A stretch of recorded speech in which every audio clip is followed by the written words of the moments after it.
ఇప్పుడు ప్రారంభమయ్యేది దేశంలోనే అతి పెద్ద ముఖాముఖి చర్చ ఆప్కి అదాలత్. మీ రజత్ శర్మ.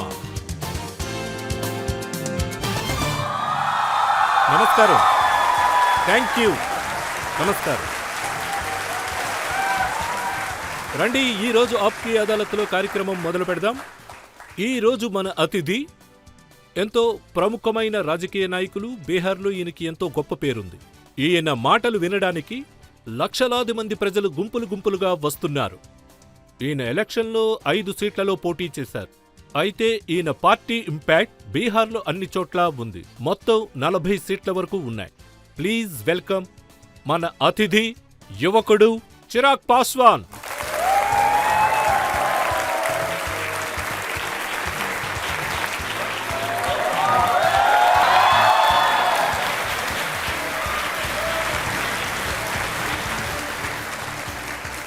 ఈరోజు రాబోయే జడ్జిని పిలుస్తున్నాను. దైనిక్ జాగరణ్ అసోసియేట్ ఎడిటర్, ఈయన ఎంతో సీనియర్ జర్నలిస్ట్ అనంత్ విజయ్.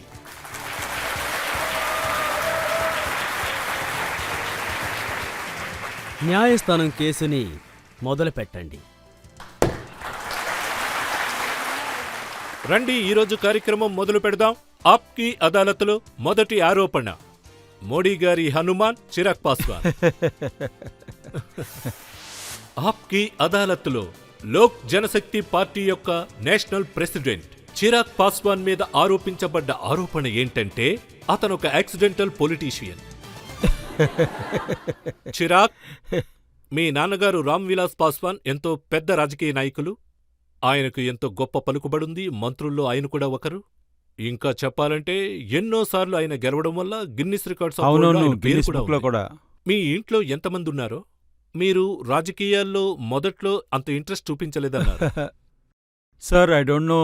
నేను దీన్ని ఇప్పుడు ఎలాగ దీన్ని చెప్పాలని తెలియట్లేదు. ప్రారంభమా చిరా? మాలాంటి నెపోకిస్టులందరూ 2 పక్కల షార్ప్గా ఉండే కత్తి మీద నడిచినట్టు ఇప్పుడు నా కుటుంబాన్ని తీసుకున్నారంటే మా నాన్న దారిలో నేను నడుస్తున్నది మంచిదంటున్నారు. కానీ ఇప్పుడు నేనేమనుకుంటున్నానంటే ఆ తర్వాత ఒకవేళ మా నాన్న దారిలో నడిచానంటే దానికన్నా పెద్ద పాపం లేదు. యాక్చువల్లీ ఆ టైంలో నేను వేరే ప్రయత్నించాను, ఆల్టర్నేటివ్ కెరియర్ని నేను ముందు ట్రై చేశాను. కానీ ట్రైలర్ చూసిన తర్వాత ఏది సరిపడదని నాకు అర్థమైంది. ఏ కంగనా రనౌత్ నచ్చలేదా లేదంటే సినిమా నచ్చలేదా?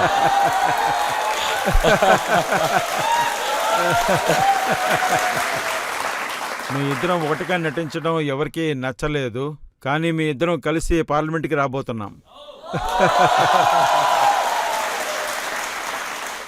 మీరు మధ్యలో ఫ్యాషన్ డిజైన్ కెరియర్ కూడా స్టార్ట్ చేశారు? అవును. అదేంటంటే that is for short time. మీకన్నా ఎవరికి బాగా తెలుసు. అదేంటంటే సమ్మర్ వెకేషన్కి అదొక ఇంట్రెస్ట్గా ఉండింది నాకు. ఇదంతా స్కూల్ టైంలో జరిగింది. అదంతా ఆ కాలంలో జరిగింది. ఇదంతా ఒక చిన్న ఎక్స్పెరిమెంటు అంతే, ఇంకేం లేదు. కానీ అదంతా ఏం వర్కౌట్ అవ్వలేదు. ఎందుకంటే రాజకీయ నాయకుడు కొడుకు రాజకీయానికి రావాల్సిందే. అంటే అన్ని చోట్ల ఫ్లాప్ అవడం వల్ల ఇందులో అందుకే సార్. లాలూ యాదవ్ ఏం చెప్పారంటే మీ నాన్నగారు రామ్ విలాస్ పాస్వాన్ ఒక 4 క్యాప్చర్ అన్నారు. ఏ పార్టీ గెలుస్తుందో ఏ పార్టీ ఓడిపోతుందో ఆయనకు ముందుగానే తెలుసు. అయితే 2014లో మీరు 4 క్యాప్చర్గా అయ్యారు. అంటే మోడీ వైపుకు వచ్చానని మీరే చెప్పారు. ఆయన కొడుకైనందువల్ల ఆయన గుణం, ఆయన అడుగుజాడలే వస్తాయి కదా.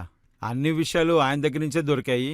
అంతేకాకుండా ఇవన్నీ చేయగలుగుతున్నానంటే ఇదంతా మా నాన్న ఇచ్చిందే. రాజకీయంలో ఎవరు గెలుస్తారనేది కాదు, ప్రజలు ఎవరితో నించున్నారు, ఏ దిశలో వెళ్తున్నారు, ఎవరు వెనకాల వెళ్తున్నారనేదే ముఖ్యం. మేము ఇంతవరకు పోస్ట్పోల్ అలయన్స్ చేసిందే లేదు. ఇది ఖచ్చితంగా ఒక మంచి విషయమే. ఎందుకంటే మా పార్టీ, మా నాన్న ఎవరికి సపోర్ట్ చేస్తారో వాళ్ళందరూ గెలిచారు.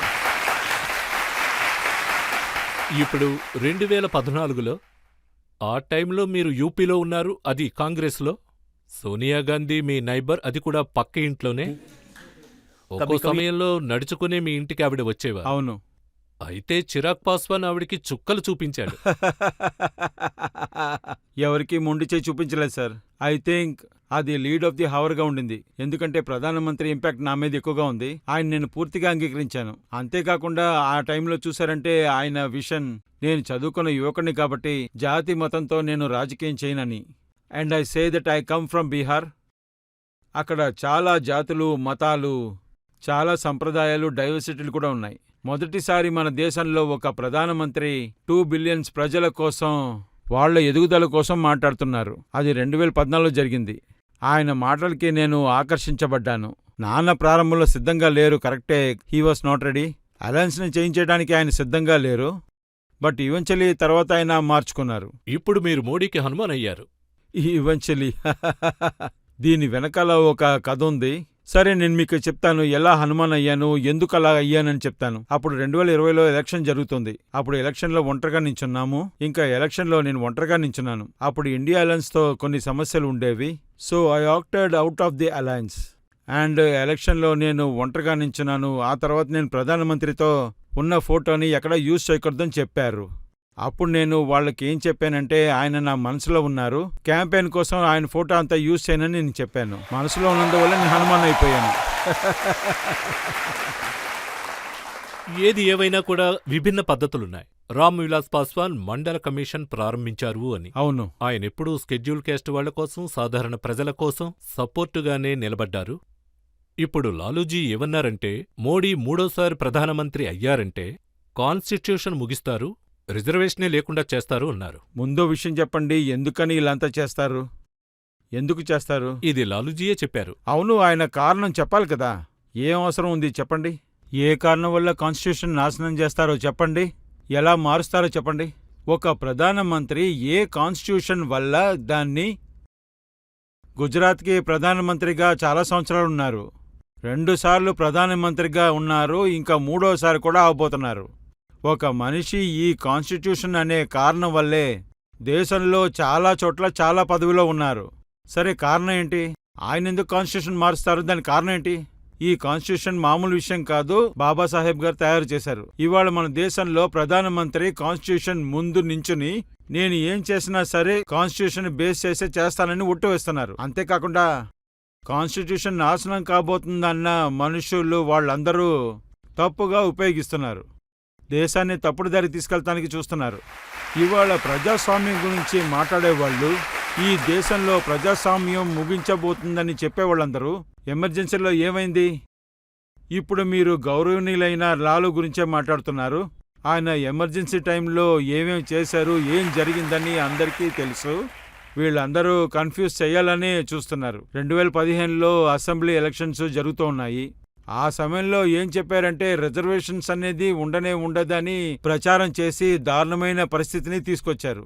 పూర్తి ఎలక్షన్స్ ఆ దిశ వైపే వెళ్ళింది. మీరు జరిగి 10 మోడీ సంవత్సరాలు గారి దగ్గర మాట్లాడారా? అంటే రిజర్వేషన్ గురించి దానికి ఏమన్నా గ్యారంటీ ఇచ్చారా? నేను గ్యారంటీ ఇస్తున్నాను. నేనిస్తానండి. నేను మీకు ముందే చెప్పినట్టు మేము రాజకీయంలో ఉన్నంత వరకు కాపలాదారులుగానే ఉంటాం.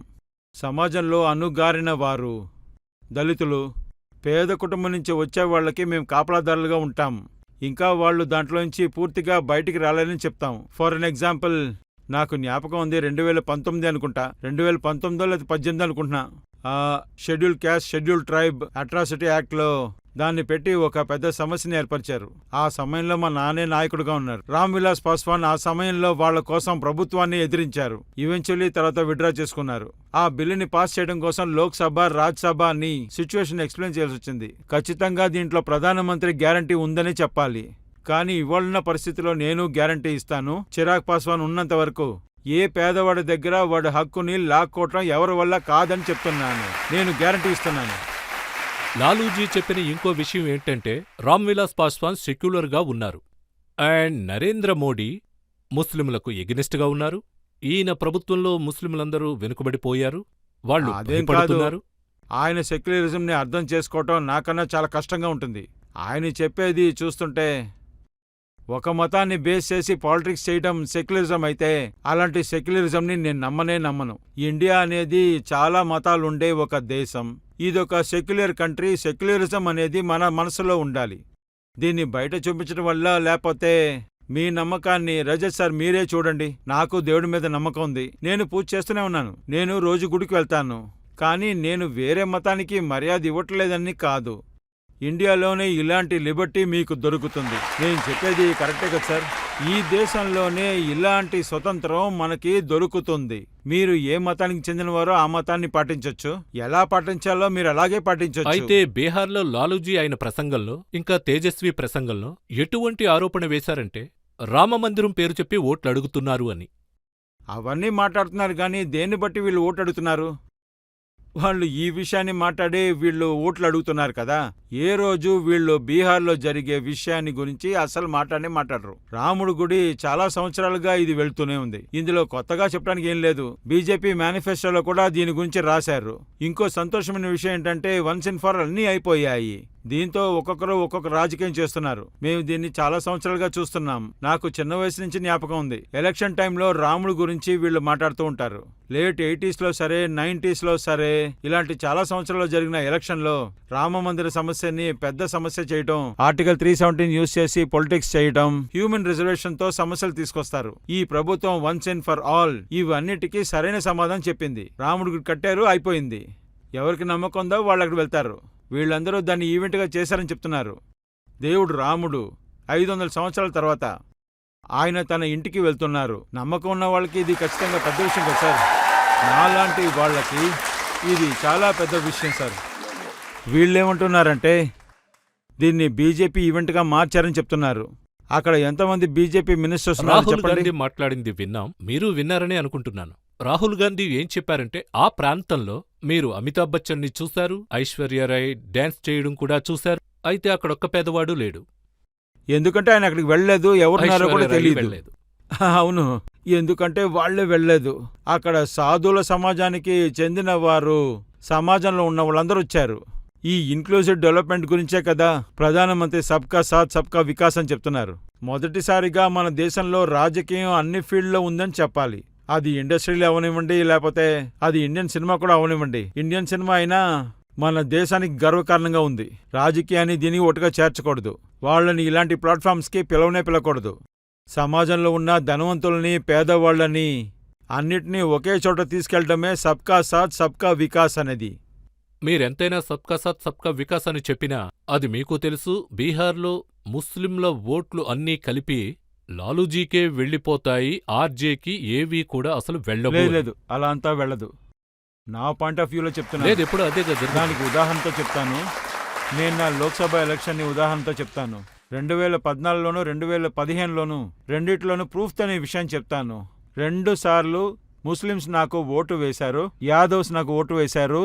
నేను ఈ మతాన్ని బట్టి, జాతిని బట్టి ఓట్లనన్నీ నమ్మను. నాకు విషయం అర్థం కాలేదు, ఎందుకని బీహారీస్లో ముస్లిం Biharis, forward Biharis, backward Biharis ఎందుకు పిలుస్తున్నారు? వాళ్ళు బీహారీలు అంతే. నేను ఎవరికి రిప్రజెంట్ చేసి మాట్లాడుతున్నా అంటే బీహార్లో ఉండే 13 కోట్ల మంది కోసం నేను మాట్లాడుతున్నాను. ఒకవేళ మన ఇండియా ఎదగడం మనం చూడాలని అనుకుంటే ఇలాంటి విషయాల నుంచి మనం బయటికి రావాల్సిందే. జాతి, మతం, భేదాలన్నిటి నుంచి మనం బయటికి రావాల్సిందే. ప్రజల్లో ఉన్న ఒకే వ్యత్యాసం ఏంటంటే ఒక డబ్బు గలవాడు, వాడు డబ్బు గలవాడైపోతున్నాడు, పేదవాడు అలాగుంటున్నాడు. నిజంగా మన దేశం పెరగాలి అంటే, డెవలప్డ్ కంట్రీగా మారాలి అంటే ఈ పేదవాడికి, డబ్బు గలవాడికి డిఫరెన్స్ మార్చే తీరాలి. అదేంటంటే పేదవాళ్ళని బయటికి తీసుకొచ్చి వాళ్ళని మనం కాపాడాలి. డబ్బున్న వాడి డబ్బులని దాన్ని ఈక్వల్గా డిస్ట్రిబ్యూట్ చేయాలి. అది మన ప్రజలకి, సమాజానికి, మన దేశానికి ఉపయోగించాల్సి ఉంటుంది. ప్రేక్షకులు ఎవరన్నా 2-3 ప్రశ్నలు అడగచ్చు. సార్, నా క్వశ్చన్ ఏంటంటే కొన్ని రోజుల ముందు నవరాత్రి అప్పుడు తేజస్వి యాదవ్ చేపలు తినే వీడియోను ఒకటి పోస్ట్ చేశారు. అది మీరు కరెక్టేనంటారా? సార్, మొదటి విషయం ఏంటంటే ఎవరు ఏమి తినాలనుకుంటున్నారు, ఏం తినకూడదనేది ఎవరికి ఎలాంటి సమస్య లేనే లేదు. సార్, మీరు చూశారంటే మీరు ఇప్పుడు ఏం తింటారనే దాని గురించి ఎవరు ఎలాంటి పట్టించుకోరు. ప్రాబ్లం అరైసెస్ మీరు దాన్ని బయటికి చూపించినప్పుడే. అండ్ మీరు ఆ చేపని ఎలా తింటున్నారు, అది ఎలా ప్లేట్లో పెట్టుకున్నారు, ఆ తర్వాత చాలా జ్యూస్ బాటిల్స్ని పెట్టుకుని ఇది వాటర్ మిలన్ జ్యూస్, ఇది ఆరెంజ్ జ్యూస్, మేము ఇవన్నీ చేసి తీసుకొచ్చాము, ఇది అలాగా, ఇది ఇలాగా, ఇది వేడి నుంచి కాపాడుతుంది, ఇది మంచిది, ఇవన్నిటిని మీరు ఎవరికి చూపిస్తున్నారు? మన దేశంలో మనం ఉన్న చోట్లో ఒక పెద్ద కమ్యూనిటీ ఇవాళ కూడా వాళ్ళు 2 పూట్ల తిండి తినడానికి చాలా కష్టపడే వాళ్ళకి. మన కూడా రాజకీయ నాయకుడు కూర్చున్నాడు, అతన్ని చూస్తే ప్రజలు చాలా కోపడతారని చెప్తున్నారు. అయితే కావాలని చేస్తున్నారు కదా, వాళ్ళ ఇంటెన్షన్ ఇలాగే ఉంది. అది వచ్చి ఒక వర్గాన్ని, ఒక పెద్ద కమ్యూనిటీని అవమానపరిచినట్టు ఉంది. అంతేకాకుండా అవమానపరిచేలా ఉంది. నవరాత్రి మొదటి రోజు చాలా ముఖ్యమైనది. నేను ఆ రోజు పూజ చేసి వచ్చాను. And the first thing I saw in the internet, ఎవరో చేతిలో చేపలు పెట్టుకున్నారు. అదేంటంటే ఆయన హెలికాప్టర్లో కూర్చొని తింటున్నారు. ఒకవేళ అది ముందు రోజే ఆ వీడియో వచ్చుంటే ఆ రోజే పోస్ట్ చేయడానికి మీ సోషల్ మీడియా టీం అంతా యాక్టివ్గా లేదా ఏంటి? నవరాత్రి మొదటి రోజున ఎందుకు ఇది పోస్ట్ చేయాలి? So this is absolutely not call for. ఇలాంటి వీడియో ఇయ్యాల్సిన అవసరమే లేదు కదా. చిరాక్ ఆయన ఏమని అడుగుతున్నారంటే, ఒకవేళ బీజేపీ ఈసారి గెలిచింది అంటే ఏం తినాలో మోడీయే నిర్ణయిస్తారు అని. ఖచ్చితంగా. ఏమి తాగాలో, ఏ బట్టలు వేసుకోవాలో ఆయనే చెప్తారు. ఒక 3 సార్లు గుజరాత్ మంత్రిగా ఉన్నారు. ఆయన గుజరాత్లో చేయలేదు, ప్రధానమంత్రిగా ఉన్నప్పుడు కూడా చేయలేదు. ఇవన్నీ ఎలాంటి మాటలంటే మన దగ్గర మాట్లాడటానికి ఏమీ లేదని. మనం ఏం మాట్లాడతాం? మనం ఒక వేళ్ళని ఎదుటివాడిని చూపించామంటే మిగతా వేళ్ళని మీ వైపే ఉంటాయి సార్. మీ దగ్గర చాలా టైం ఉంటే, పరిపాలించే ఫ్యామిలీ నుంచి వచ్చుంటే, మీ పార్టీ, మీ కుటుంబం చెందిన వాళ్ళు చాలా సంవత్సరాలుగా బీహార్లో మొదటి స్థానంలో ఉన్నారు. అదేంటంటే ముఖ్యమైన చోటు. మీరు అనుకుంటే చాలా విషయాన్ని ఇంప్రూవైజ్ చేయొచ్చు. కానీ అన్ఫార్చునేట్లీ ఏంటంటే ఇది 90sలో చాలా దారుణంగా ఉందని చెప్పాలి. 90sలో బీహార్లో అడవిరాజు రాజ్యం అని చెప్పారు కదా, అప్పుడే అంతం ఎక్కువైంది. ఇవాళ నా ఫ్రెండ్ ఒకడు పని దొరికి బయటికి వెళ్ళాడు. అతను ఆ ఊరికి వెళ్ళి అక్కడే పని చేసుకుంటూ ఉన్నాడు. అంతేకాకుండా అక్కడే పెళ్లి చేసుకున్నారు, అక్కడే ఇల్లు కొనుక్కున్నారు, అక్కడే పిల్లల్ని కన్నాడు కూడా. ఇంకా ఆ తర్వాత అక్కడే ఆయన ఉండిపోయారు. ఇవాళ కరోనా లాంటి పాండమిక్స్ వచ్చినప్పుడు మిమ్మల్ని ఎమిగ్రెంట్స్ గా తీసుకొస్తున్నారు. వాళ్ళని ఎమిగ్రెంట్స్ అంటున్నారు. ఇలాంటి పరిస్థితులను తీసుకొచ్చింది ఎవరు చెప్పండి? ఎవరు? సో వీళ్ళ దగ్గర ఎలాంటి సమాధానం లేదు. సో ఇలాంటి పనికిరాని మాటలే వాళ్ళు మాట్లాడుతూనే ఉంటారు. సో మోడీ గారు 3వ వస్తే కాన్స్టిట్యూషన్ అయిపోతుంది, ప్రజాస్వామ్యం నాశనం అయిపోతుంది. ఆయన ఏవి ఇవాళ రాలేదు. 2000 నుంచి ఆయన టాప్ పొజిషన్ లో ఉన్నారు. ఒక రాజ్యానికి చీఫ్ మినిస్టర్ గా ఉన్నారు. ఇప్పుడు కూడా అలాగే ఉన్నారు. ఆ స్టేట్ లో కూడా ఇలాంటి తప్పులు జరగలేదు, దేశంలో కూడా జరగలేదు. అలా అయితే 400 సీట్లు దాటేస్తారు. 100%. ఇంకెవరైనా అడగచ్చు. సార్ మేము చూసాము, మీరు కంగనా మేడంతో నటించింది. దాని తర్వాత ఇంకా కంగనా మేడం ఇప్పుడు కొత్తగా రాజకీయాల్లో కూడా వచ్చారు. తర్వాత మీరు ఆవిడకి ఇలాంటి టిప్స్ ఇవ్వాలంటే మీరేం చెప్తారు? కంగనా గారు పర్సనల్ గా నాకు బాగా తెలుసు. ఆవిడకి ఎలాంటి టిప్స్ అవసరం లేదు. ఇంకా అంతే.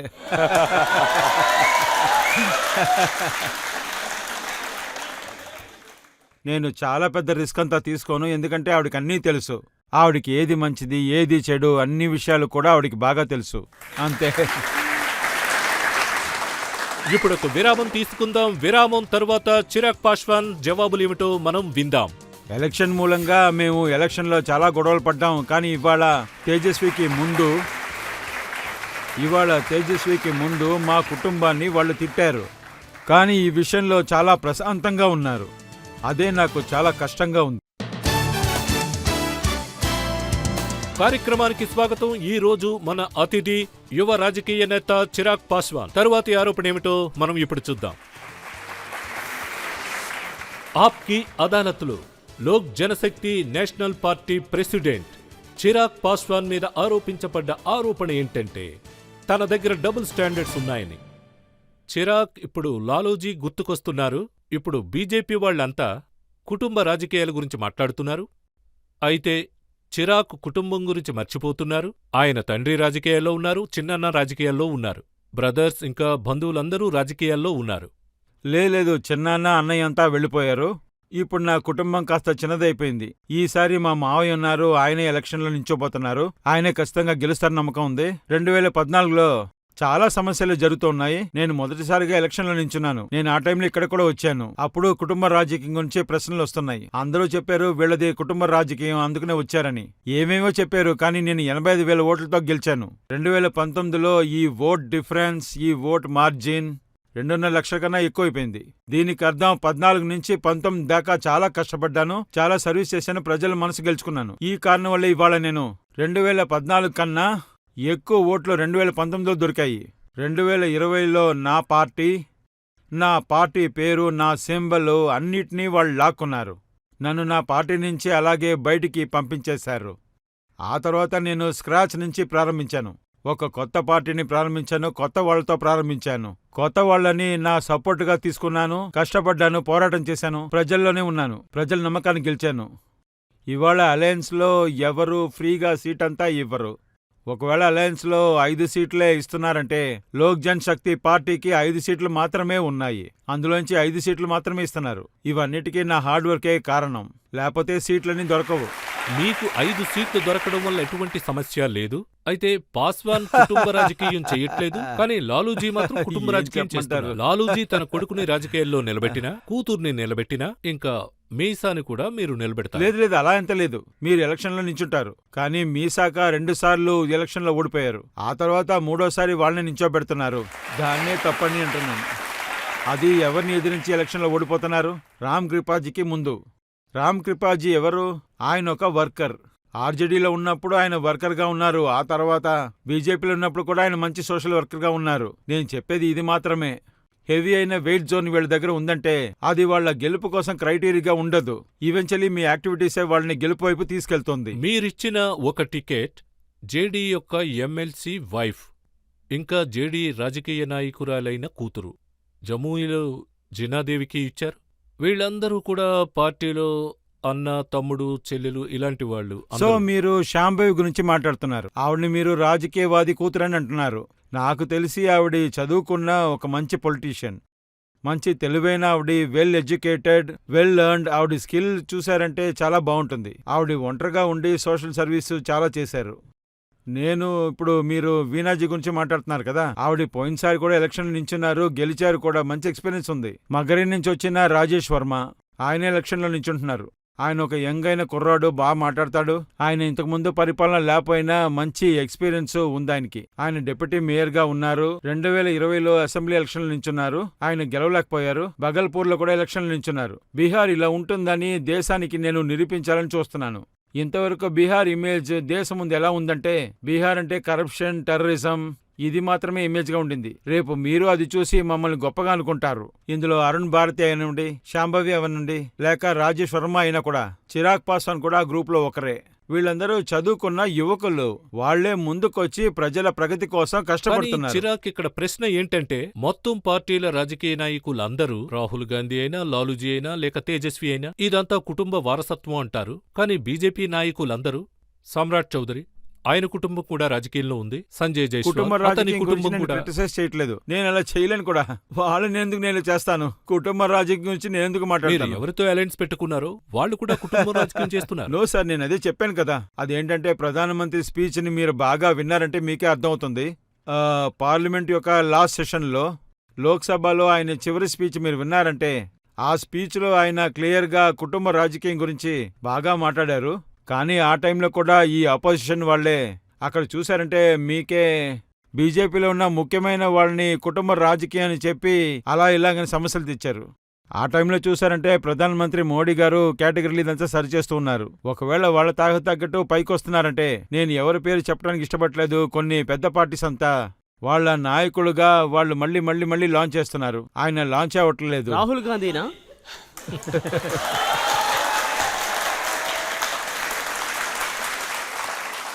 సో ఇదే తప్పు. ఓకే, ఛాన్స్ ఇవ్వాలంటే ఛాన్స్ ఇవ్వచ్చు, మళ్ళీ ఏం జరగలేదంటే ఛాన్స్ ఇవ్వాల్సిన అవసరం లేదు. అవును, అందువల్లే బీజేపీ నాయకులందరూ ఏమన్నారంటే, తేజస్వి యాదవ్ ఆవు పేడని హల్వా అని అదని ఇదని మార్చి అమ్మేస్తున్నారు. అది వాళ్ళు 90s నుంచే నేర్చుకుంటున్నారు. అందువల్ల వాళ్ళు ఇలాంటి ఎగ్జాంపుల్నే ఇస్తారు. పేడ, గడ్డి. ఫుడ్ స్కామ్ గురించి మనం మాట్లాడుకుంటున్నాం, అది అప్పుడప్పుడు వస్తుంది. తేజస్వి ఏం చెప్పారంటే, ఒకవేళ లాలూ యాదవ్ ఒకవేళ బీజేపీలో చేరితే ఆయన రాజా హరిశ్చంద్ర అవుతారని. బీజేపీ వాషింగ్ మిషన్లో ఆయన పెట్టి ఆయన మీద నేరారోపణలన్నీ తీసేసి ఆయన్ని క్లీన్గా బయటికి పంపుతారు. సార్, అదేంటంటే మనం ఇప్పుడు దీన్ని చాలా ఫన్ వేగా మాట్లాడుతున్నాం, కానీ దీని సీరియస్నెస్ని అర్థం చేసుకోవాలి. ఇలా అంతా మాట్లాడేటప్పుడు దేశం యొక్క జ్యుడిషియల్ సిస్టమ్ పైన ప్రశ్నలు అడుగుతున్నారు. దేశం యొక్క జ్యుడిషియల్ సిస్టమ్ మీద ప్రశ్నలు అడుగుతున్నారు. సరే, ఇన్ని సంవత్సరాలుగా కాన్స్టిట్యూషన్ని కాపాడుకుని వచ్చే మన పెద్దవాళ్ల దగ్గర ఇలాంటి ప్రశ్నల్ని అడుగుతున్నాం. వాళ్ళని మనం అవమానపరిచినట్టు. వీళ్ళందరూ ఇలా మాట్లాడేటప్పుడు వీళ్ళంతా అరాచకమైన ఒక పరిస్థితిని చెయ్యాలనే చూస్తున్నారు. ఇక్కడ వీళ్ళ జ్యుడిషియల్ సిస్టమ్ని మొత్తంగా అవమానపరుస్తున్నారు. నేనేమంటున్నానంటే, నాకు పూర్తిగా నమ్మకం ఉంది రజత్ సార్. అదేంటంటే, ఇండియా యొక్క జ్యుడిషియల్ సిస్టమ్ మీద నమ్మకం ఉంది. ఒకవేళ మీరు ఏ తప్పు చేయకపోతే మీకు అసలు ఏమీ జరగదు. ఒకవేళ మీరు నేరస్తుడు అయితే మిమ్మల్ని మేము ఊరికే వదిలిపెట్టాం. ఎందుకంటే ఇది ఇండియా యొక్క జ్యుడిషియల్ సిస్టమ్, అది ఒక మాట. ఇలా చూడండి, ప్రజల మనసులో ఎన్నో ప్రశ్నలు ఉంటాయి. ఎలక్షన్స్ కి ముందు అరవింద్ కేజ్రీవాల్ ని జైల్లో పెట్టారు, హేమంత్ సోరెన్ ని జైల్లో పెట్టారు. కారణం ఉండవల్ల కదా వేశారు. కారణం లేకపోతే ఎందుకు వేస్తారు చెప్పండి చూద్దాం. మీరెందుకని ఇలా చేస్తున్నారు? ఇవాళ చూశారంటే కేజ్రీవాల్ గారు ఎవరు సపోర్ట్ తీసుకుంటున్నారు, ఇవాళ ఆయన ఎవరు సపోర్ట్లో ఉన్నారు, చెప్పండి. So call Indian alliance, whatever alliance it is, ఏ స్టేజ్లో ఉన్నారు? కేజ్రీవాల్ అరెస్ట్ అయినప్పుడు ఆ స్టేజ్లో ఎవరు ఉన్నారో చెప్పండి. మీరు ఒక్కొక్కరు ముఖాన్ని జూమ్ చేసి చూపించండి. అదే గాంధీ గ్రౌండ్లో కేజ్రీవాల్ గారు ఫ్లాగ్ తీసుకుని తిరుగుతూ ఉంటారు. అన్నా హజారే మూమెంట్లో కరప్షన్ అని నేరం వేసి అతను ఎదురుకుండా తిరుగుతూ ఉండేవారు. ఇవాళ జైలు నుంచి బయటికి రావడానికి వాళ్ళ దగ్గర సపోర్ట్ కోసం తిరుగుతున్నారు. తేజస్వి యాదవ్ మీరు చైల్డ్హుడ్ ఫ్రెండ్స్ అంటున్నారు, అది నిజమేనా? ఇప్పుడు కూడా మీరు తనతో మాట్లాడుతున్నారు, తనతో కలిసే ఉంటున్నారు, నిజమేనా? కూడా అంతా ఉండట్లే గాని నా ఫ్రెండ్, నా తమ్ముడులాగా. తేజస్విని ఎప్పుడు నా తమ్ముడనే అనుకున్నాను, ఎందుకంటే దానికి కూడా చాలా కారణాలున్నాయి. అది కూడా మీకు రిలేట్ అవుతుంది అనుకుంటా. మీ నాన్న ఫ్రెండ్స్ నాకు కూడా ఫ్రెండ్స్ అవుతారు, అలాగే వాళ్ళు కూడా నాకు అయ్యారంతే. మా నాన్న యొక్క మర్యాదస్తుడైన లాలూజీ గారికి వాళ్ళిద్దరి మధ్య మంచి స్నేహం ఉండేది, ఇద్దరు కలిసి పనిచేశారు. ఇద్దరికి ఒకరొకరి మీద చాలా మర్యాద ఉండేది. ఇదే కారణం. నేను చిన్నప్పటి నుంచి తేజస్వి నాకు బాగా తెలుసు, మీ ఇద్దరు మంచి ఫ్రెండ్స్. ఎవరు మిమ్మల్ని తమ్ముడు, ఫ్రెండ్ అని ప్రేమతో పిలిచారో అదే మనిషి ఒక పబ్లిక్ మీటింగ్ లో మీ అమ్మగారి గురించి అసహ్యంగా మాట్లాడాడు. ఈ ప్రశ్నకి సమాధానం చెప్పేటప్పుడు నేను బాధపడతాను. ఈ విషయం నాకు చాలా బాధ కలిగించింది. ఎవరిని నేను ఇంతవరకు నా తమ్ముడుగా అనుకున్నాను, వాడెదురుకుండానే మా ఫ్యామిలీ వాళ్ళందరినీ చాలా దారుణంగా తిట్టారు. నాకిది నేను ఓపెన్గా చెప్తున్నాను. ఎవరు అలయన్స్లో ఉన్నా సరే నేను చెప్పడానికి భయపడను. రౌడీజీ నాకు తల్లి లాంటిది, ఆవిడ నేను తల్లిగానే చూస్తున్నాను. మీసాక నాకు అక్క లాంటిది, రోహిణి కూడా నాకు చెల్లి లాంటిది. ఈ కుటుంబంతో నాకు సంబంధం ఉంది. ఇవాళ నేను వేరే అలయన్స్లో ఉండొచ్చు, కానీ నేను ఆ బంధాన్ని అలాగే కంటిన్యూ చేయాలని అనుకుంటున్నాను. ఎలక్షన్ మూలంగా మేము ఎలక్షన్లో చాలా గొడవలు పడ్డాం, కానీ ఇవాళ తేజస్వికి ముందు మా కుటుంబాన్ని తిట్టారు. కానీ ఈ విషయంలో ఆయన చాలా ప్రశాంతంగా ఉన్నారు. అదే నాకు చాలా కష్టంగా ఉంది. ఒకవేళ నేను తేజస్వి చోట్ల ఉండుంటే నా కంటి ముందు వాళ్ల కుటుంబం గురించి ఎవరు ఏం మాట్లాడినా సరే, లేక ఇలా ఉన్న తిట్టినా సరే, ఖచ్చితంగా వాళ్ళని ఎదిరించేవాణ్ణి. అక్కడే ఉండి క్షమాపణ చెప్పించేవాణ్ణి. ఆ తర్వాత ఇలాంటి లాంగ్వేజ్ యూజ్ చేయటం మనం ఎప్పుడూ అంగీకరించకూడదు. ఎంత శత్రువైనా మర్యాదని కాపాడాలి కదా. సమాధానం చెప్పారు. తేజస్వి ఏం చెప్పారు అంటే, ఎవరెవరో ఏదోదో మాట్లాడతారు, వీడియో తీస్తారు అని అన్నారు. ఇంకా ఒక్కో రోజు 500 మంది కూడా అలా తిడుతూ ఉంటారన్నారు. No, this is even worst. అతను ఇప్పుడు ఆయన జస్టిఫై చేస్తున్నారు. మా అమ్మ ఆయన కూడా అమ్మలాంటిదే కదా. ఈ విషయం వాళ్ళమ్మ గురించో మా అమ్మ గురించో కాదు, అందరి తల్లిల గురించే. మన అందరం కుటుంబం నుంచి వస్తున్నాం, అందరికీ అక్కలున్నాయి, చెల్లులున్నారు కూడా, అమ్మాయిలు కూడా ఉన్నారు. ఒక ఆడదాని గురించి మాట్లాడినప్పుడు మీరెలా ప్రశాంతంగా ఉంటారు? మీరది వినలేదని చెప్పి జస్టిఫై వేరే చేస్తున్నారు. రిజిస్టర్ ముందే ఉంటుంది, స్టేజ్ ఇక్కడే ఉంటుంది, ఇక్కడే పోడియం ఉంటుంది, మన ముందే కూర్చునుంటారు. మీరు పిఎం సార్ సభకి వెళ్ళినా సరే అక్కడ స్టేజ్ ఉంటుంది, అక్కడి నుంచి ఎవరు అరిచినా సరే బాగా వినిపిస్తుంది. నేను చెప్పేశారనా, ఎవరికి ఏ సమస్య ఉందని తెలుసుకుంటూ ఇంటరాక్ట్ చేస్తారు. మొదటి లైన్లో నించిన ఒకరు అతని ముందు అమ్మ చెల్లెలు తిట్టే పదాలని యూజ్ చేస్తున్నాడు. నేనదంతా మీకు ఇప్పుడు చెప్పలేను. దాన్ని బీప్ లేకుండా నేషనల్ ఛానల్స్లో మీరు దాన్ని చూపించలేరు. కానీ ఆయన ప్రశాంతంగా నించున్నారు, చూస్తూ వాళ్ళు ఉండిపోయారు. దాన్ని ఎలా చెప్పాలో తెలియట్లేదు. తేజస్విని ఎవరు తిట్టినా కూడా మీరు నెమ్మదిగా ఖచ్చితంగా వదిలిపెట్టను. అసలు తేజస్విని తిట్టడం మాత్రమే కాదు, వేరే ఏ మనిషిని ఇన్సల్ట్ చేసినా సరే నేను ఊరుకోను. అసలు ఇలాంటి ఒక సొసైటీలో, సివిలైజ్డ్ సొసైటీలో తిట్టడానికి, ఇన్సల్ట్ చేయడానికి ఎలాంటి స్థానం లేదు. నేను మళ్ళీ చెప్తున్నాను, మర్యాదైన పదాలతో మన అపోజిషన్ ని ఖచ్చితంగా చూపించొచ్చు. ఇప్పుడు మీరే చూసారంటే ఒకటి తర్వాత ఒకటి అలిగేషన్స్ చేస్తూనే ఉన్నారు. డబుల్ స్టాండర్డ్ అని చెప్పారు, కానీ ఇదంతా అలాగే అలవాటు అయిపోయింది. ఎలాంటి సమస్య లేదు, కానీ మీరే ఆలోచించండి. ఒకడికి ఎంత లెక్కకి ధైర్యం ఉంటే వాడు చిరాగ్ పాస్వాన్ కుటుంబం గురించి నేరుగా తిడుతున్నాడు, కానీ వాడిని ఏమీ చేయలేదు. వాడు ఏదో ఒక ఊరు లోపలికి వెళ్తున్నాడని అనుకోండి, అక్కడికి వెళ్ళి చెల్లెల్ని, అమ్మాయిల్ని, తల్లిల్ని తప్పుడైన పదాలతో కాదు, తప్పుడైన యాక్టివిటీస్ కూడా చేసే అవకాశం కూడా ఉంది. నేను చెప్పేది కరెక్టే కదా. కానీ వాడు తప్పించుకుంటాడు, ఏదీ అవ్వదు. ఎందుకంటే వాడు చిరాగ్ పాస్వాన్ గురించే మాట్లాడాడు. ఈవిడి గ్రామంలో ఉన్న ఒక మామూలు ఆడది. బీహార్ ప్రజల్లో మహిళల ఎనాలిసిస్ ఏంటంటే, యాదవులందరూ కలిసి పాస్వాన్లను తిడుతున్నారు అని. ఓరి దేవుడా, ఇదే ఆ డివిజన్, అదే వాళ్ళు చేస్తున్నారు. మీరే చెప్పండి, అన్ని యాదవులు పాస్వాన్ని ఎదిరిస్తున్నారా? ఆర్జేడీలో పాస్వాన్ లేడా? అంతేకాకుండా బీజేపీలో యాదవ్ లేడా? ఏంటి మాటలు? ఇలాంటివే వీళ్ళు రాజకీయంలో చాలా సంవత్సరాలుగా చేస్తూనే ఉన్నారు కూడా. నేను ఏ యాదవ్ని విడదీసి చూడలేదు, పాస్వాన్ని విడదీసి చూడలేదు, ఫార్వర్డ్ బ్యాక్వర్డ్ ఏ ముస్లిం అయినా ఎవరిని విడదీసి చూడలేదు. మనం అందరం బీహారీలమే. మనం బీహార్ ఎదుగుదల కోసం పోరాడుతున్నాం. మనం బీహార్ యొక్క గొప్పతనం కోసం పోరాడుతున్నాం. ఈ రాష్ట్రం చదువు కోసం పెద్ద పేరుగా ఉండేది. నలంద యూనివర్సిటీ కూడా ఇక్కడే ఉంది. మిగతా దేశం వాళ్ళు ఇక్కడికి వచ్చేటప్పుడు మన ప్రధానమంత్రి గొప్పతనంతో నలంద యూనివర్సిటీ ఫోటోని బ్యాక్గ్రౌండ్ లో పెట్టుకుని వాళ్ళని కలుస్తున్నారు. అంతేకాకుండా ఫోటోస్ తీసుకుంటున్నారు. ఆ గొప్పతనాన్ని మేము పోగొట్టుకున్నాము. ఇవాళ బీహార్లో చదువు పరిస్థితి చూడండి. ఆ పరిస్థితిని మార్చే అవకాశం మాకుంది. వీళ్ళు ఎంఓఎస్ సమీకరణ చేస్తున్నారు. అలాంటి ఒక విషయం చేసి అందరినీ విడదీస్తున్నారు. నాకు కూడా ఎంఓఎస్ సమీకరణ ఉంది, ఆడవాళ్ల సమీకరణ ఉంది, యూత్ సమీకరణ ఉంది. ఏ జాతికి చెందినా సరే అందరు అమ్మాయిల్ని కలుపుతాను. ఏ జాతి అయినా సరే అందరి యువకుల్ని ఒకటిగా కలుపుతాను. ఏ మతాన్ని చెందిన వారైనా సరే మీరు మతాన్ని విడగొడుతున్నారంటే మీరు బీహార్ని అంతం చేయడం అనమాట. ప్రేక్షకుల్లో ఏమన్నా అడుగుతారా? ఒకవేళ మీరు బీహార్లో గెలుస్తున్నారంటే మీరు బీహార్ సీఎం కావాలనుకుంటున్నారా లేదా బీహార్ సెంట్రల్ మినిస్టర్ అవ్వాలనా? ఇంగ్లీష్లో ఒక ప్రావర్బ్ ఉంది, if wishes horses beggars would ride. మీరు తలుచుకుంటే అన్నీ జరుగుతాయంటే మనం ఆశపడేలాగా అన్ని వ్యత్యాసం ఉంటాయి. ఒకవేళ అలా ఉండుంటే ఇవాళ మా నాన్న నాతో ఉండేవారు. నా కుటుంబం కూడా విడిపోయేది కాదు. నేను ఇంత పోరాటం చేయాల్సిన అవసరం ఉండేది కాదు. కానీ ఆశ ఒక పక్క, నిజం ఒక పక్క ఉంది. నేను పూర్తిగా నా మనసుతో ప్రయత్నిస్తున్నాను. ఫ్యూచర్లో ఏం జరుగుతుందో నేను చెప్పలేను. 3 సంవత్సరాల ముందు నాకు తెలియదు. అదేంటంటే అదే చెప్తారు కదా, నెపో కేట్స్ బోర్న్ విత్ స్పూన్ అంటారు కదా. బంగారు స్పూన్లో పెట్టడం, సిల్వర్ ప్లేట్లో తినటం, ఏదేదో అంటారు. కానీ నిజంగా నా దగ్గర ఒక ఇల్లు కూడా లేదు. రాత్రిగా నా ఇంట్లో ఉన్న వస్తువులన్నీ వాళ్ళు తీసి విసిరి పారేశారు. సో ఇలాగున్నప్పుడు నిజానికి ఆశయాలంతా ఇలా ఉండలేరు. ఫ్యూచర్లో ఏముంటుందో ఏంటో తెలియదు. కానీ నాకు నిజంగా ఒకటి తెలుసు, చిరాగ్ పాస్వాన్ అన్ని పరిస్థితులకి సిద్ధంగా ఉన్నాడు. పరిస్థితులు ఎలా ఉన్నా సరే దాన్ని ఫేస్ చేయడానికి సిద్ధంగా ఉన్నాను. ఇంకొక విరామం తీసుకుందాం. విరామం తర్వాత చిరాగ్ పాస్వాన్ యొక్క ప్రశ్నలకి జవాబులేంటో విందాం. ఫ్యూచర్లో మీరు ఎప్పుడైనా కూడా రాహుల్ గాంధీ పక్కనుంటారా? వెల్, అదే అంటారు కదా, నెవర్ సే నెవర్ అని. But this is one thing I can tell surely, never.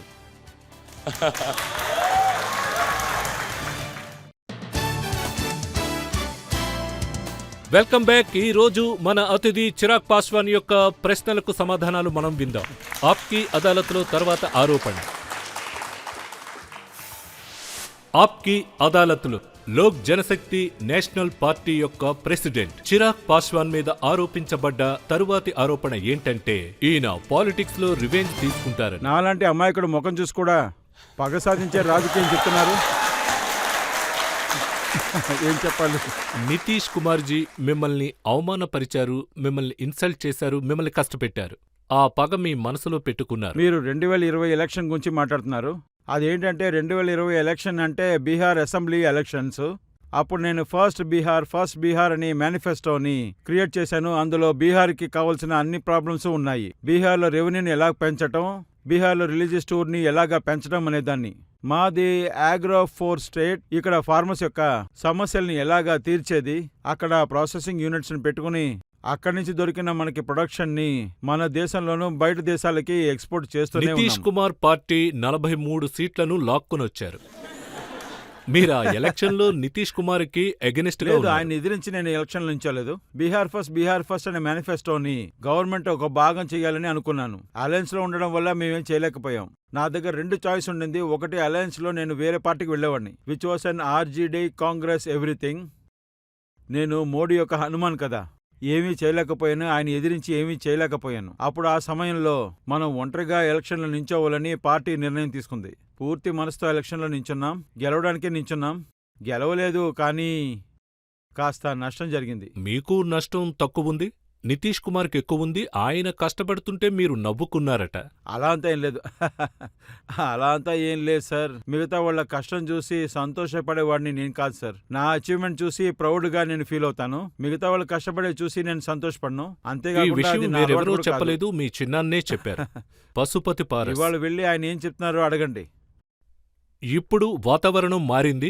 అప్పుడు ఆయన ఏమన్నాడంటే, చిరాగ్ నా దగ్గర ఏం చెప్పాడంటే, నితీష్ కుమార్ని రాజకీయాల్లో అంతం చేద్దాం అని.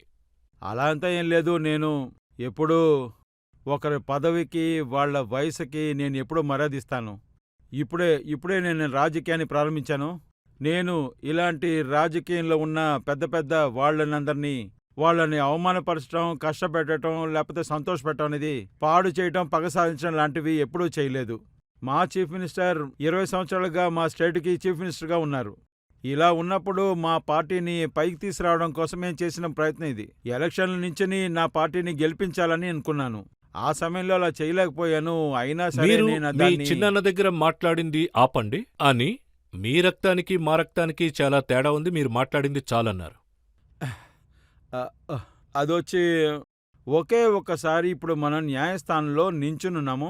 ఒక్కసారి మీరు లాయర్ క్యారెక్టర్ నుంచి బయటకు వచ్చి నాతో విట్నెస్గా వచ్చి నించుని చూడండి. నా గురించి మీకు బాగా తెలుసు.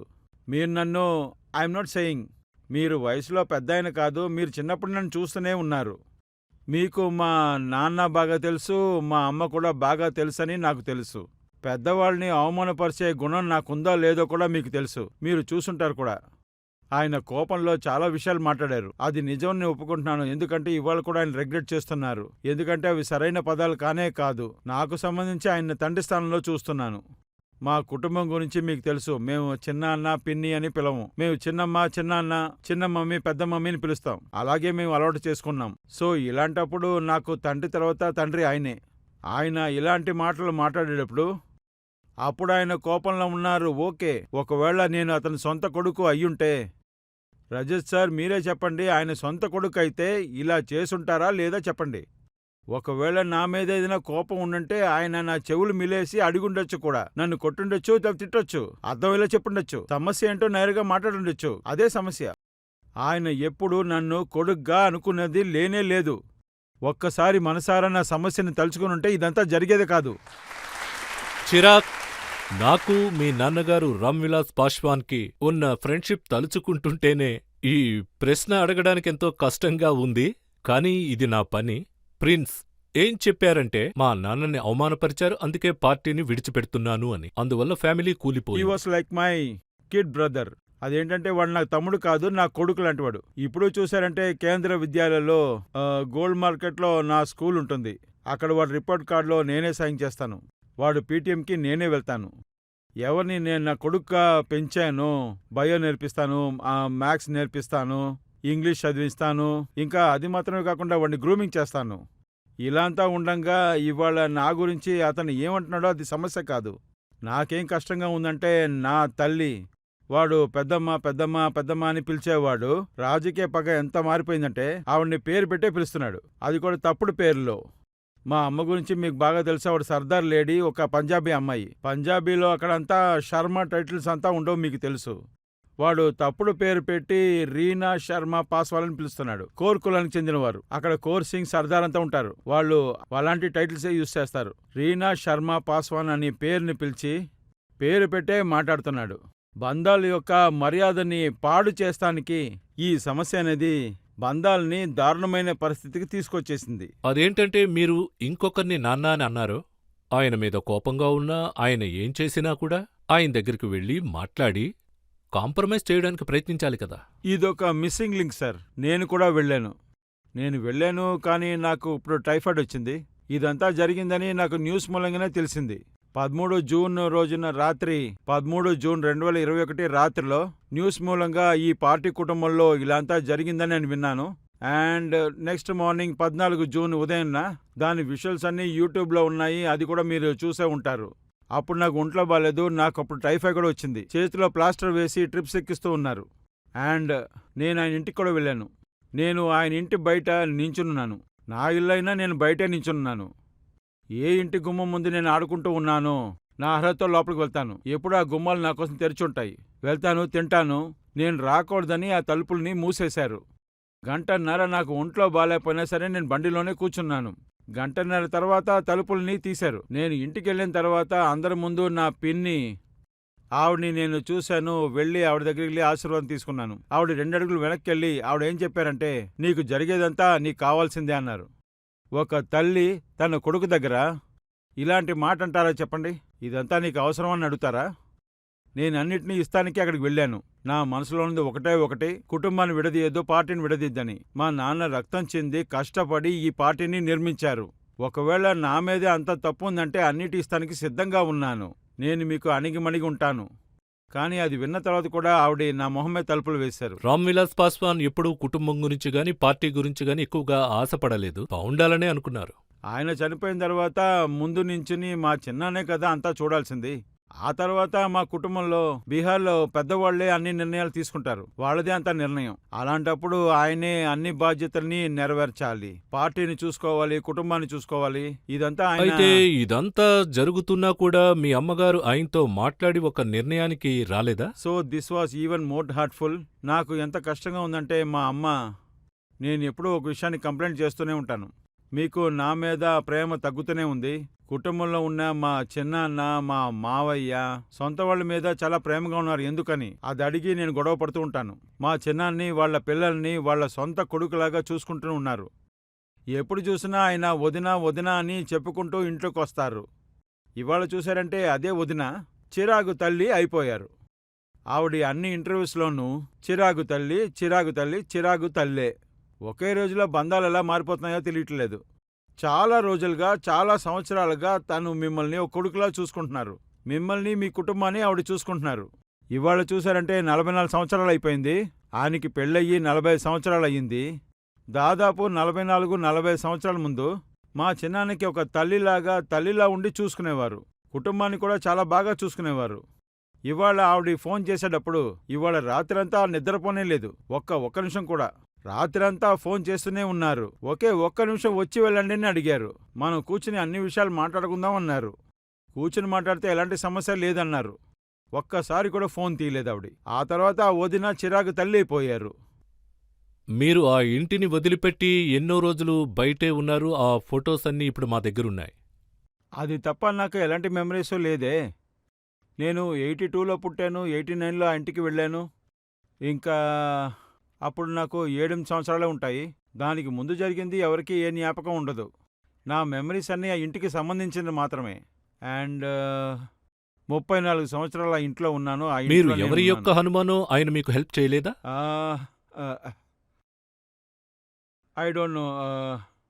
నేను మిగతా వాళ్ళ దగ్గర నుంచి నేను ఎలాగా సహాయాన్ని ఎదురు చూడాలి, ఎందుకు ఎదురు చూడాలి? అయితే అందరూ కూడా మీరు ఆయన హనుమాననే అంటారు.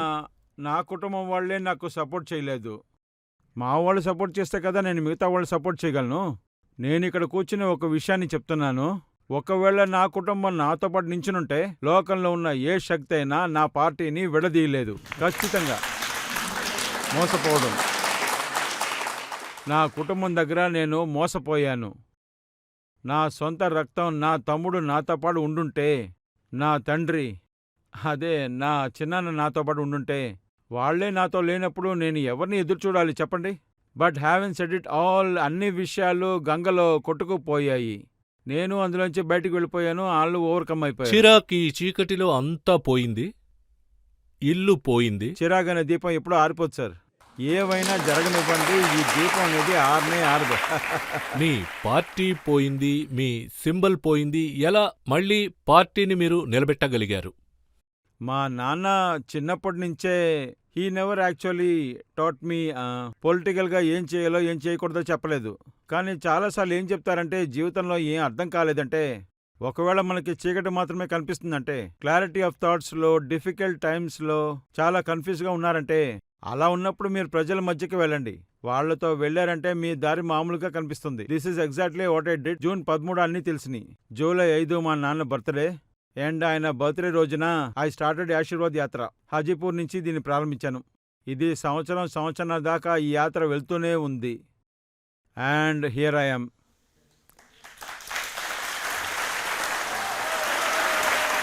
ప్రేక్షకులు ఇప్పుడు 2-3 ప్రశ్నలు అడుగుతారు. అది నా క్వశ్చన్ ఏంటంటే, మీరు కష్టాల్లో ఉన్నప్పుడు ఒక టైంలో మీ పార్టీ 2 ముక్కలయ్యింది.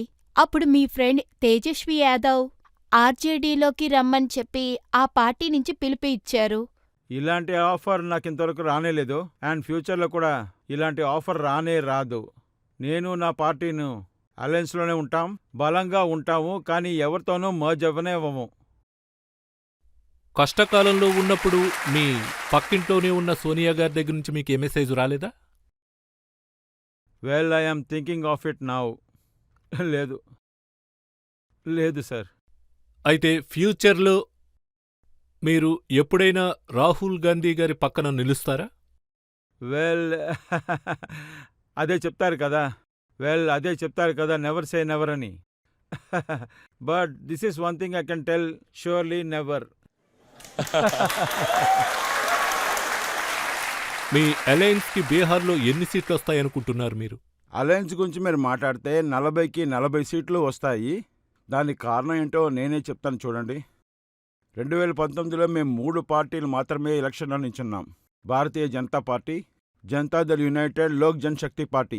మేము 3 పార్టీలు మాత్రమే ఉన్నాం. మేము 40 నుంచి 39 సీట్లు గెలిచాం. ఇంకా 2 స్ట్రాంగ్ అయిన పార్టీలు ఉండేవి. వాళ్ళు 2019లో ఆపోజిషన్లో ఉండేవారు. మర్యాదస్తులైన జీతన్ రామ్జీ పార్టీ, మర్యాదైన ఆదరణీయ ఉపేంద్ర కుష్మా పార్టీ. ఈ 2 పార్టీలు ఇవాళ మాతోనే అలయన్స్ పెట్టుకున్నారు. 2019 కన్నా మా కూటమికి 2024లో బలం ఎక్కువైంది. ఇది మా నమ్మకాన్ని పెంచుతుంది. ఎందుకంటే 1 సీటే మిస్ అయ్యాం. పోయినసారి మేము కిషన్ గంజ్ సీట్ని మిస్ అయ్యాం.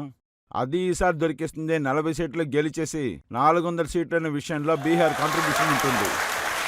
ఇంకో విరామం తీసుకుందాం. విరామం తర్వాత చిరాగ్ పాస్వాన్ సమాధానాలేంటో మనం ఇప్పుడు చూద్దాం. అయితే చిరాగ్ పాస్వాన్ అంబిషన్ ఏంటంటే మోడీజీ ఈసారి గెలిస్తే ఏ మినిస్ట్రీ గురించి మీరు ఆశపడుతున్నారు? నా ప్రశ్న ఏంటంటే, మీరు క్యాంపింగ్ చేస్తున్నప్పుడు ఎవరైనా ఒక అమ్మాయి మిమ్మల్ని ప్రపోజ్ చేశారా?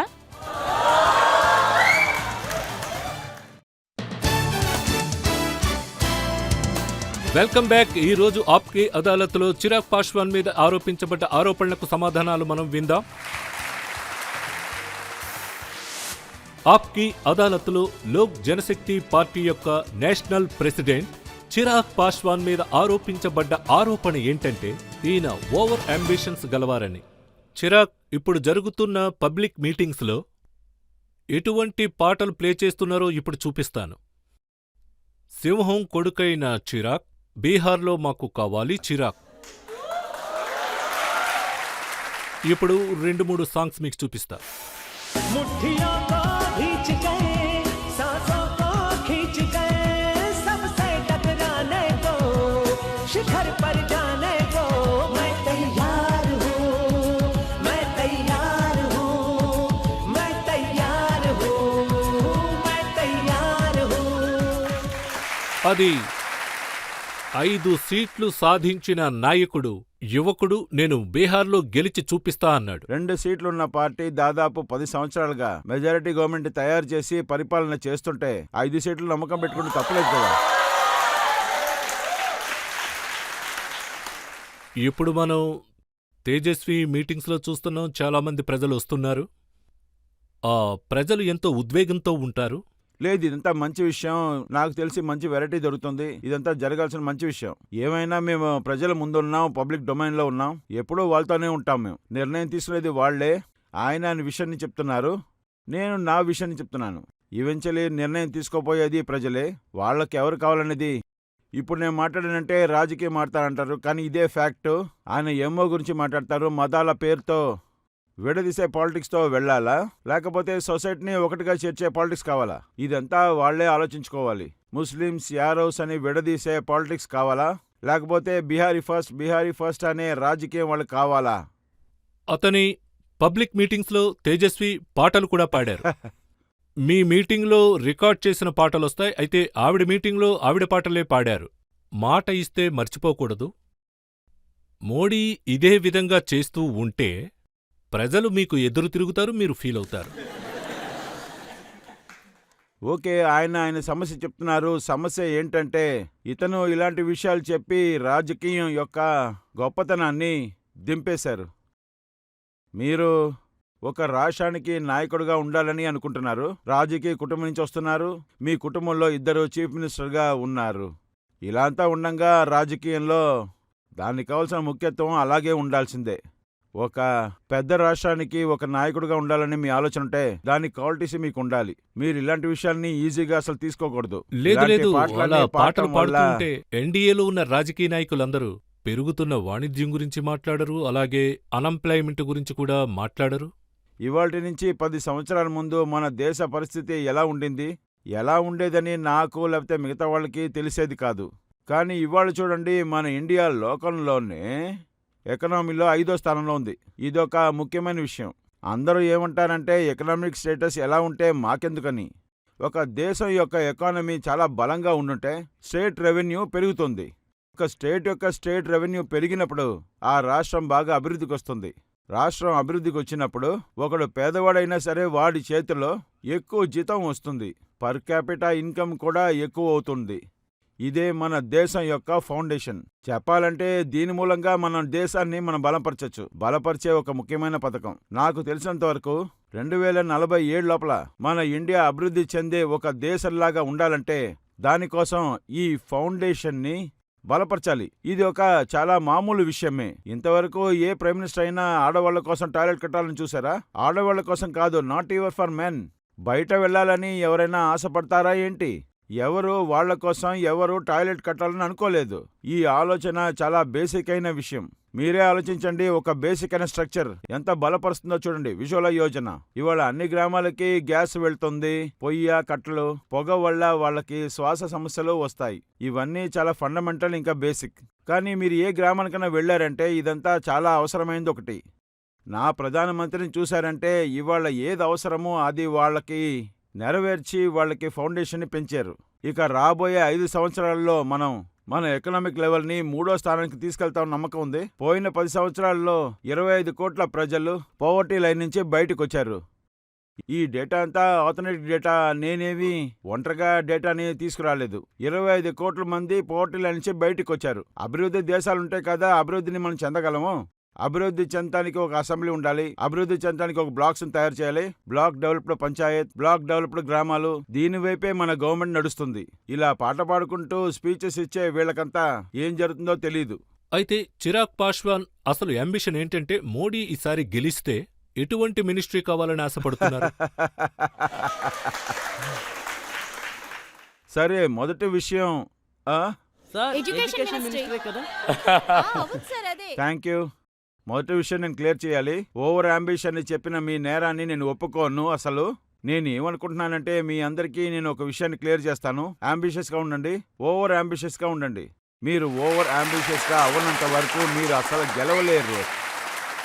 ఈ లోకాన్ని చూసారంటే మనసాక్షి లేకుండా నడుచుకుంటుంది. ప్రజలు మిమ్మల్ని వెనకాల ఉండాలనుకుంటారు, డీమోరలైజ్ చేస్తారు, డీమోటివేట్ చేస్తారు. మీరు ఓవర్ అంబిషియస్గా ఉంటే మాత్రం మీకు ఓవర్ కాన్ఫిడెన్స్ ఇస్తుంది. మన అందరి దగ్గర ఇది ఉండాలి. అందువల్ల నేను ఓవర్ అంబిషియస్గా ఉండడం మంచిదని నాకు అనిపిస్తుంది. ఇప్పుడు ప్రేక్షకుల్లో ఏమన్నా అడుగుతారా?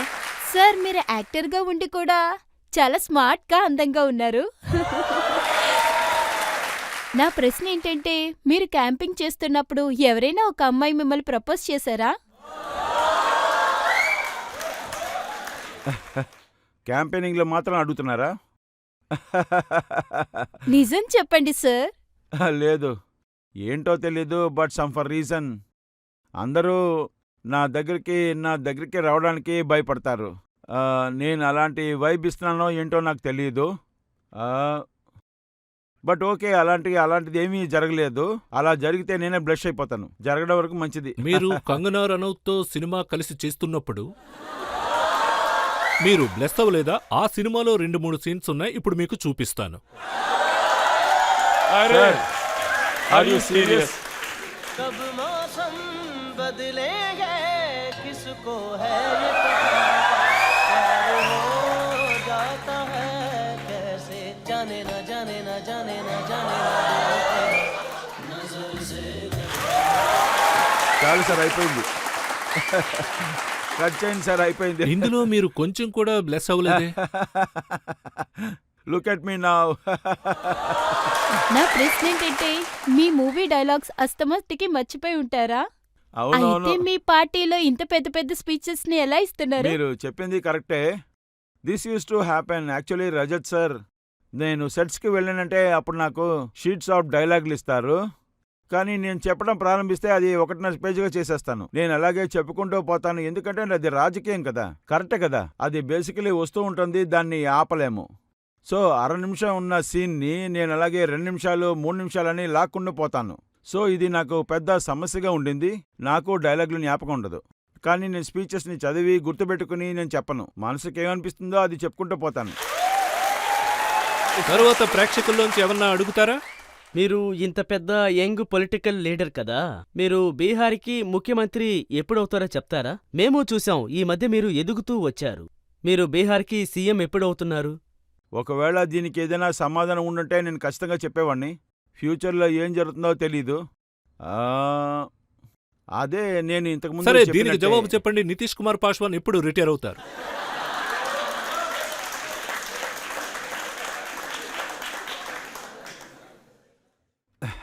అన్నీ ప్రజల చేతిలో ఉన్నాయి. మనం పబ్లిక్ డొమైన్లో ఉన్నాం. ప్రజల్ని ఎవరు రిజెక్ట్ చేస్తారో వాళ్ళు ఉండరు, ఎవరు అంగీకరిస్తున్నారో వాళ్లే ఉంటారు. అంతే, సింపుల్. నేను బీహార్ నుంచి వస్తున్నాను. నేను మిమ్మల్ని ఏం అడగాలనుకున్నానంటే, మీరు డిఫరెంట్ గా ఏం చేయాలనుకుంటున్నారు? ఇందులోకి వచ్చిన తర్వాత మీరు కొత్తగా ఏం చేశారు? మీకు ఆల్రెడీ తెలుసు రితీష్ కుమార్ జీ కూడా సీఎం గా ఉన్నారు. మీరు సీఎం గా వస్తే కొత్తగా ఏం చేస్తారో చెప్పండి సార్. నేను బీహార్ ఫస్ట్ అనే మేనిఫెస్టోతో ప్రారంభించాను. బీహార్లో చూసారంటే మనకి మల్టీనేషనల్, మల్టీ డెవలప్మెంట్ అవసరం అవుతుంది. మల్టీ డైరెక్షనల్ అప్రోచ్ చేయాల్సి ఉంటుంది. ఒక పక్క చదువు, అదే అందరికన్నా చాలా ముఖ్యమైన విషయం. సరైన చదువు రానంత వరకు ఈ జాతి, మతం, రాజకీయంగా ప్రజల్ని ఇలా మ్యానిపులేట్ చేస్తూ ఉంటారు. ఇదంతా జరుగుతూనే ఉంటుంది. అందువల్ల అందరూ చదువుకోవాలి. రజత్ సార్, నాకేమనిపించిందంటే ఇవాళ నా పిల్లలు చదువుకోవడానికి కోటాకు వెళ్లాల్సి వస్తుంది. కోటాలో చదివేవాడు బీహారీయే, అది చెప్పేవాడు కూడా బీహారీయే, ఆ ఇన్స్టిట్యూషన్ ఓనర్ కూడా బీహారీ అయి ఉంటాడు. కానీ సిస్టమ్ మాత్రం రాజస్థానీ. ఎందుకు ఇలాంటి సిస్టమ్ పాట్నాలో ఉండకూడదు? ఇదెందుకో బాదల్పూర్, దర్గంగా, ముజాఫర్పూర్లో, బీహార్ యొక్క వేరే వేరే డిస్ట్రిక్ట్లో ఎందుకని ఎడ్యుకేషనల్ హబ్ని మనం తయారు చేయకూడదు? ఇంకో విషయం, స్టేట్ యొక్క రెవెన్యూ మనమే దాన్ని పెంచాలి. అది ఎలా జరుగుతుందో మీరే చెప్పండి. మనం ఎంత లెక్కకి బ్లెస్డ్ అంటే రాజత్ సార్, మన స్టేట్కి చూశారంటే చాలా మంది టూరిజంకి ఇక్కడికి వస్తున్నారు. ఎందుకు వస్తున్నారంటే అయోధ్యలో ఒక రాముడి గుడిని కట్టేశారు. నమ్మకం ఒక పక్క ఉండనివ్వండి, దాని గురించి మాట్లాడట్లేదు. ఈ చుట్టుపక్కల ఎకనామిక్ లెవెల్ ఎలా ఉందో చూడండి. ఇక్కడ హోటల్స్ వస్తాయి, రిసార్ట్స్ వస్తాయి, ఎంఎన్సీలు వస్తాయి. ఒకవేళ అయోధ్యలో రాముడు గుడి కట్టే అవకాశం ఉండుంటే నా తల్లి సీతాదేవి గుడిని ఎందుకు సీతామణిలో కట్టకూడదని అడుగుతున్నాను. నౌ జస్ట్ ఇమాజిన్, ఆ గుడి కట్టిన తర్వాత, నేను ఇంకోసారి చెప్తున్నాను, నమ్మకాన్ని పక్కన పెట్టండి, నమ్మకం వాళ్ళు వెళ్తారు.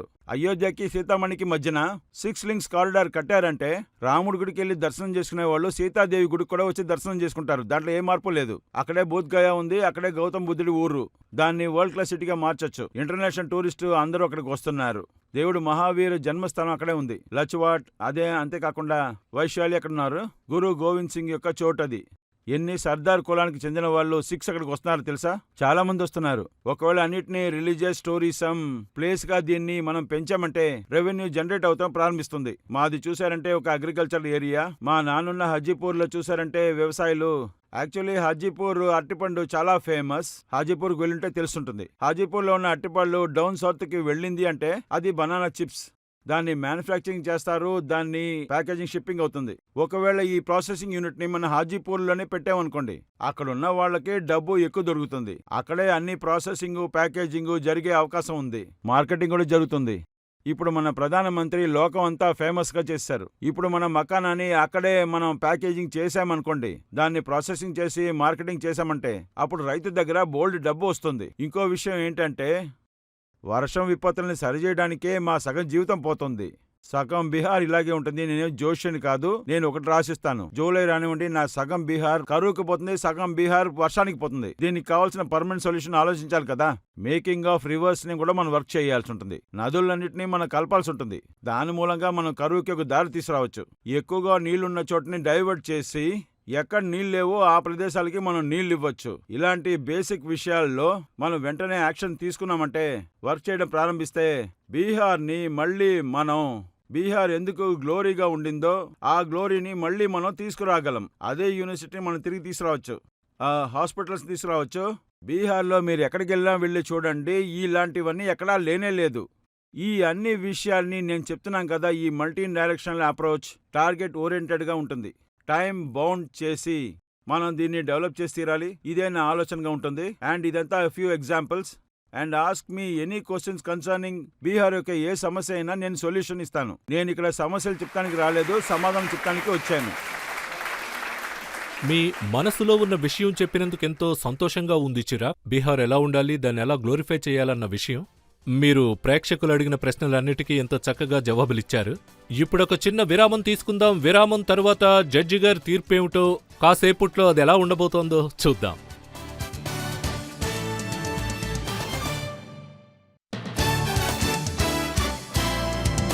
ఆప్కి అదాలత్లో ఈరోజు విచ్చేసిన బీహార్ యంగ్ పొలిటీషియన్ చిరాగ్ పాస్వాన్. చిరాగ్ పాస్వాన్ ఆయన కుటుంబం గురించి అడిగాం, ఆయన రాజకీయ జీవితం గురించి అడిగాం, ఆయన అంబిషన్స్ ఏంటో తెలుసుకున్నాం, ఆయన విషన్ గురించి అడిగాం. ఈరోజు ఆప్కి అదాలత్లో అనంత్ విజయ్ గారి తీర్పేమిటో మనం విందాం.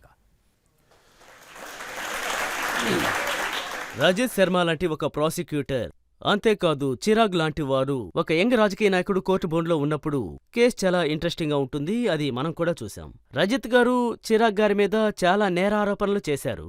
ఆయన నేరాలన్నీ చెప్పి చాలా ప్రశ్నలు వేసి అతని నోరు మూయించే ప్రయత్నం చేశారు. కానీ చిరాగ్ ఆయన కుటుంబ సమస్య మాత్రమే కాకుండా కుటుంబ రాజకీయం, బయట రాజకీయాలు అన్నిటి గురించి, బీహార్ గురించి, ఇంకా తన విజన్ గురించి అందరి ముందు చాలా స్పష్టంగా మాట్లాడారు. చాలా మంచి పద్ధతులు రజిత్ గారి అన్ని నేరారోపణలకి మనస్ఫూర్తిగా పూర్తి జవాబులిచ్చారు. ఈ న్యాయస్థానం తన సమాధానాలకి చాలా సంతృప్తి చెందింది. కాబట్టి ఈ న్యాయస్థానం చిరాగ్ గారిని మర్యాదపూర్వకంగా విడుదల చేస్తోంది.